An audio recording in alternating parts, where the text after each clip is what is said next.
nyanyi ya kak? Kenapa? Tak nyanyi. Boleh. Mau tak nyanyi ke po? Nggak apa aja. Jangan tuh. And relax tuh aja kak. Benar banget naik.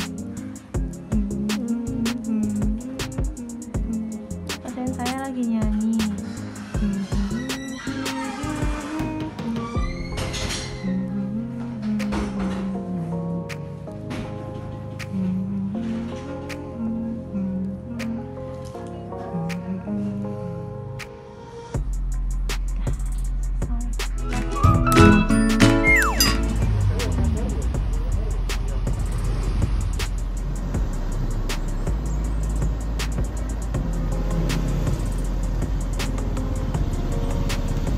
Hai Beb, come back to my channel. Di video kali ini atau vlog keempat aku ya, aku bakal datengin Dokter Nazila atau sapaan akrabnya adalah Dokter Naz.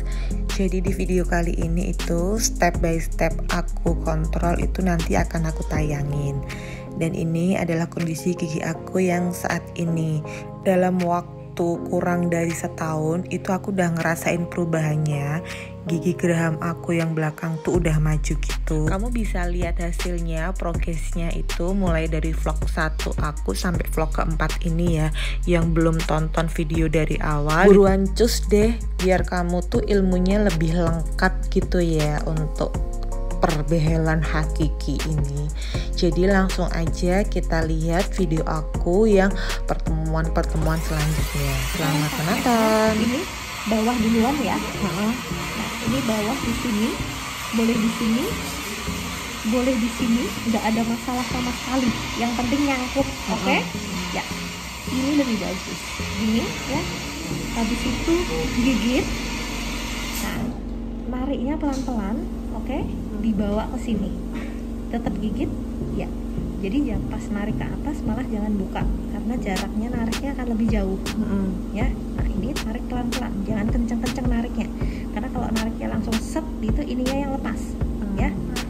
Nih, kalau ketawa, kalau makan jangan lebar-lebar bukanya, ya. Oke, itu sudah ya. Sama halnya dengan yang kiri. Yang kiri juga demikian. Nah, yuk. Ini sini. Si, ya. Oke. Terus kalau mau pasang atas yang posisinya harus gimana? Ya, dikit lagi biar lebih pendek aja jaraknya. Kalau buka coba. Nah, kan lebih panjang nih. Nah, ya. Okay. Dicentelin ke cenil-cenilnya sama ya tuh. Iya, ke cenil-cenil sama ini cenilnya kok yang ini. Cenilnya bukan yang ini nih, cenilnya yang cenil paling depan ya. Atau gigi yang gitu. Ya. Nih, kan dia yang ada cenilnya kan yang paling ini kan nggak ada nih. Nah, yang ini. Oke, ini juga ya. Tuh. Paling pojok ya, Jod. Iya. Nah, itu paling pojok. Nanti di sini itu kan ada space ya, tambah banyak. Di sini akan tambah banyak. Panggang gitu Ya, ya. di sini. Dan itu tidak selalu hanya di sini. Kadang total langsung di tengah kebentuk. Itu normal gitu ya. Sangat normal dan saya sangat senang kalau seandainya space-nya ada di mana-mana. Oke? Ya. Karena itu memberikan ruang pada kita untuk nanti mundurin gigi depan 4. Oke? Gitu. Jadi nanti sudut di behelnya itu akan sangat bekerjanya maksimal. Oke? Ya. Dan saat ini tarik gini selalu dipakai, maka ini otomatis maju. Majunya tuh jangan harap besok 6 bulan udah mepet, enggak. Kalau habis makan lepas biasanya nggak sih tuh karetnya itu kemungkinannya. Nah, mungkin kan dilepas habis itu misalnya mau sikat gigi selalu kayak gitu ya, sikat gigi habis itu langsung pakai lagi. Kalau pas makan dilepas enggak? Dipakai. Terus nanti kalau pas makan lepas ketelun nggak apa-apa tuh? Nggak apa-apa. Terus sikat gigi pasang lagi. Ya, betul. Pasangnya yang baru ya. Iya. Saat makan itu baru ini. Kurang banyak berarti tadi. Berarti yang atas nanti dimingkupin juga. Iya. Jadi harus tambah lebar, tambah banyak space-nya, tambah. Jadi nanti dia sampai mungkin 6 bulan ke depan langsung banyak kan tarik nanti insya Allah. Nah sini. Oh iya. Yang sini. Nah Beb, di pertemuan selanjutnya tuh space aku udah kelihatan banyak banget nih perubahannya. Jadi ini tuh nyenengin banget. Jadi kita langsung aja yuk dengerin penjelasan si Dokter Nas ini. Oke, cekidot. Halo, perkenalkan nama saya Dr. Nazila. Saya adalah ortodontis di White Dental Yogyakarta. Saya ortodontis dari Mbak Retna ya, yang punya akun YouTube ini. Dan hari ini saya akan menjelaskan sedikit kasus giginya beliau ya. Jadi beliau datang ke saya, ke klinik gigi White Dental itu dengan alasan bahwa beliau ingin menutup ruang bekas pencabutan gigi geraham beliau. Nah, kita akan lihat kondisi giginya beliau ya. Nah, ini kondisi giginya. Nih ya, terlihat seolah-olah tidak apa-apa, tapi kita akan buka ya. Atasnya sih fine, nggak ada masalah ya, giginya utuh semua. Tapi kita akan lihat bawahnya ya. Nah, di bawah sini ada space bekas pencabutan gigi geraham. Nah, ini yang beliau keluhkan. Beliau ingin menutup space gigi ini ya. Nah, gimana cara saya menutup space-nya, yaitu dengan overall saya akan memundurkan gigi depan atas. Jadi lebih mundur, nanti jadinya mukanya akan lebih bagus ya, senyumnya juga. Kemudian yang bawah saya juga akan mundurin. Ya, saya akan mundurin gigi bawah ini, yang depan saya mundurin ke sana. Dan yang belakang akan saya majuin. Dengan demikian, space yang di sini akan tertutup rapat, seolah-olah tidak ada bekas pencabutan gigi sama sekali. Nah, kalau sampai saat ini progres yang sudah saya capai dalam merawat kasus Mbak Retna adalah gigi bawah ini, ya, gigi bawah ini sudah mundur ke belakang. Yang atas juga, yang atas ini sudah mundur ke belakang. Ya, dan sekarang adalah sisanya yaitu menutup space ini, itu akan maju semua ke depan. Begitupun juga dengan yang sisi sini. Untuk saat ini kondisi space-nya sudah tidak sebesar ini, space-nya sudah mengecil ya, sudah hampir separuhnya. Jadi ini tinggal separuhnya dan yang ini juga tinggal separuhnya. Kalau yang ini untuk menarik dia ke depan, untuk menarik gigi ini, dua gigi ini ke sini, itu saya tidak membutuhkan alat apapun, bantuan alat apapun, hanya sekedar behel saja, hanya dari behelnya Mbak Retna. Kebetulan beliau memakai behel dengan kualitas yang sangat baik ya, jadi progresnya juga cukup signifikan, cukup baik. Ini sudah baru kurang dari 1 tahun, tapi hasilnya sudah sangat terlihat. Nah, sedangkan di sisi sini, untuk sisi yang sebelah kiri, di sini space-nya terlalu besar, kosongnya tuh cukup lebar.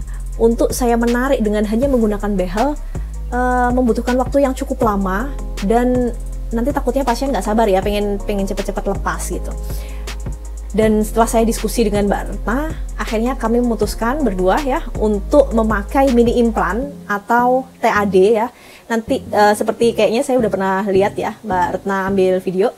Nah, semacam sekrup yang akan diletakkan di sini. Sekrupnya diletakkan di sini, di gusi.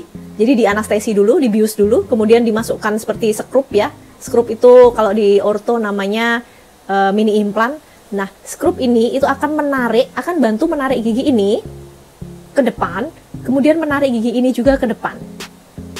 Kenapa ini butuh skrup dan kenapa ini tidak? Karena pertimbangan lebar space-nya. Yang ini lebih sempit dan yang ini lebih lebar. Jadi butuh bantuan agar dia menutup dalam kurun waktu yang sama, gitu. Periode waktunya sama, gitu, sehingga tidak menunggu terlalu lama, gitu. Kemudian untuk gigi depannya Mbak Retna, gigi depan atas, sebetulnya tidak ada masalah sih di gigi depan atasnya. Ya, kita akan lihat, teman-teman bisa lihat di sini. Gigi depan yang atas yang ini sebetulnya tidak ada masalah. Hanya saja kemudian di tengah-tengah treatment, Mbak Retna waktu itu request sama saya, "Dok, bisa nggak kalau misalnya gigi depan saya ini dibikin lebih panjang sedikit, jadi nanti seolah-olah terlihat gigi saya ini gigi kelinci," gitu. Dan saya mengiyakan setelah melakukan analisis ya. Akhirnya hasilnya sekarang itu sudah terlihat, ini lebih panjang gigi dua ini ya, depan dua gigi depan itu lebih panjang sedikit, jadi efeknya terlihat seperti gigi kelinci. Sudah bisa dirasakan hasilnya oleh Mbak Retna. Akan tetapi yang teman-teman mesti sadari ya, mesti perhatikan adalah bahwa tidak semua case, tidak semua kasus gigi pasien itu bisa dijadikan gigi kelinci dengan menggunakan behel. Karena apa? Karena kita butuh sebagai ortodontis, kita butuh banyak pertimbangan untuk akhirnya membolehkan atau tidak memperbolehkan. Ya, pertimbangannya adalah pertimbangan medis gitu. Dan di kasus Mbak Retna ini kebetulan bisa. Jadi saya ibaratnya mewujudkan gitu ya, membantu Mbak Retna untuk bikin dua gigi depannya menjadi gigi kelinci dengan behel tanpa veneering. Ya, tanpa veneering. Jadi dengan behel itu bisa. Hanya dibikin ini dua ini dibikin turun sedikit, maka sudah seolah-olah terlihat seperti gigi kelinci gitu. Oke, itu yang saya rasa itu yang saya sampaikan ya. Terus habis itu untuk teman-teman yang tanya, dok, prosedur orto tuh gimana sih dok kalau saya mau pasang orto misalnya. Kalau teman-teman mau pasang orto atau pasang kawat gigi, prosedur yang teman-teman harus lakukan adalah satu, teman-teman harus wajib konsultasi dulu ke ortodontis ya. Itu nomor satunya. Habis konsultasi ke ortodontis, teman-teman mantap, udah yakin dapat ortodontis yang srek gitu ya, srek di hati teman-teman, maka teman-teman bisa melakukan pencetakan gigi. Sama beliau juga, pencetakan gigi itu hasilnya adalah seperti ini. Nah, ini cetakan gigi, jadi kopi gigi teman-teman. Kenapa teman-teman harus punya ini? Karena kalau nggak punya ini, teman-teman nggak akan bisa lihat progresnya. Oh, dulu ini space-nya segini loh, sekarang space-nya segini. Teman-teman nggak akan bisa compare, nggak akan bisa membandingkan. Oke, untuk tahapan yang ketiga, teman-teman wajib ronsen. Teman-teman wajib ronsen. Ronsen itu dipakai untuk ortodontis mempertimbangkan berapa milimeter sih mundurnya, berapa milimeter harus maju, berapa mili harus melebar, atau justru harus dikerucutkan, harus kecilkan rahangnya. Itu semuanya berdasarkan hasil ronsen. Kemudian yang keempat adalah pembersihan. Sebelum pasang orto, teman-teman wajib hukumnya membersihkan karang gigi. Semua gigi harus dibersihkan. Kalau saran saya sih tepat di saat sebelum pemasangan behel, yaitu di hari yang sama pada saat pemasangan behel. Dan yang kelima, teman-teman baru boleh pasang behel gitu. Terus untuk Y dental sendiri, setiap ada pasien baru ya, baik pasien baru yang belum pernah perawatan ataupun pasien kontrol, itu prosedur kita setiap pasien bisa masuk ke klinik, bisa appointment dengan dokter baik saya maupun tenaga medis lainnya, yaitu satu, harus appointment dulu yang paling penting ya. Jadi kita sistemnya janjian, jadi pasien tidak akan menunggu lama. Kalau misalnya sudah dapat jadwal hari Senin jam 11.30, maka jam 11.30 itu harus sudah di tempat, sehingga teman-teman nggak usah nunggu lama karena nanti akan langsung dipanggil. Kemudian setelah janjian, sebelum tindakan teman-teman harus di swab. Kita swab antigen ya. Jadi di tempat juga di klinik gigi Y Dental Yogyakarta. Nah, setelah hasilnya dinyatakan negatif, maka teman-teman bisa melakukan treatment ataupun konsultasi dengan semua dokter di Y Dental Yogyakarta. Kurang lebih seperti itu yang bisa saya sampaikan hari ini. Mudah-mudahan membantu teman-teman mendapatkan informasi ya, sedikit informasi tentang behel dan gigi kelinci. Terima kasih.